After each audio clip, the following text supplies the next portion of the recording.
Let's talk about one of the most unbelievable crimes of the digital age. Seriously, it's a story that starts right on your phone screen and ends with a multi-billion-dollar hole blown in an entire country's finances.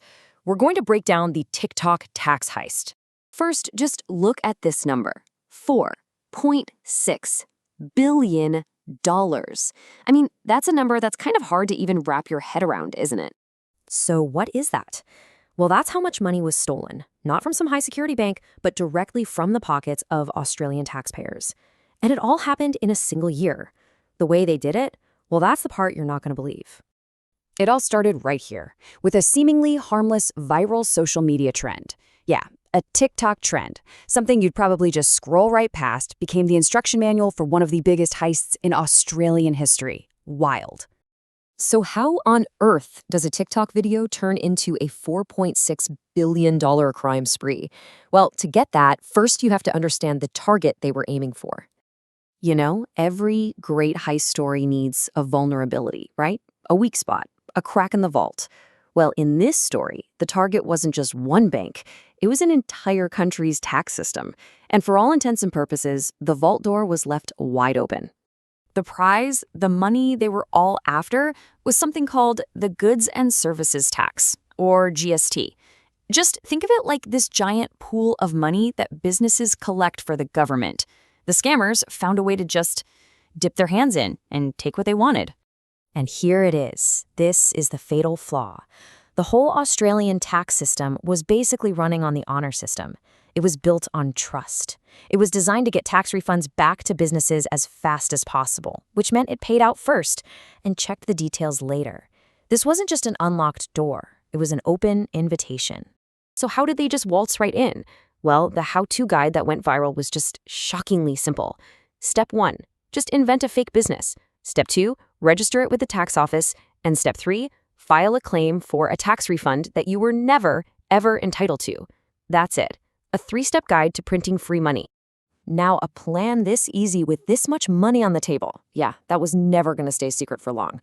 This wasn't the work of one criminal mastermind. This thing needed an army. And social media turned out to be the perfect recruiting ground. 56,000.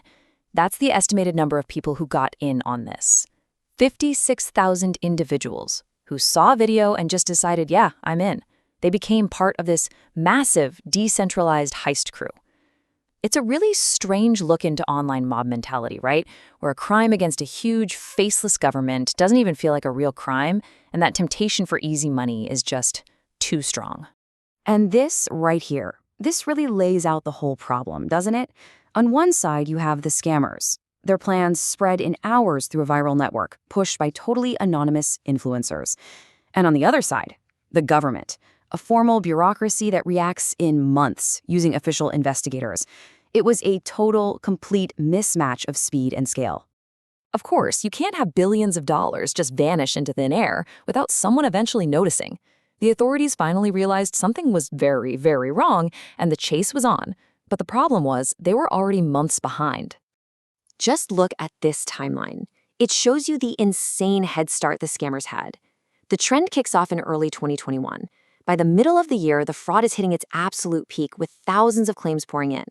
It wasn't until late 2021 that the government was finally able to start hitting the brakes, freezing payments, and kicking off a huge investigation. So, look, this whole story is fascinating, but the real point here is much bigger than just the stolen cash. This heist exposed something much more fundamental about our world, a critical vulnerability in the very structure of modern society. And this quote, man, it just nails it. The terrifying gap. That's what this is all about. It's the gap between institutions that were built for the 20th century and the lightning-fast challenges of the 21st. The scammers didn't just exploit a tax law, they exploited that gap. And that really leaves us with a pretty unsettling question, doesn't it?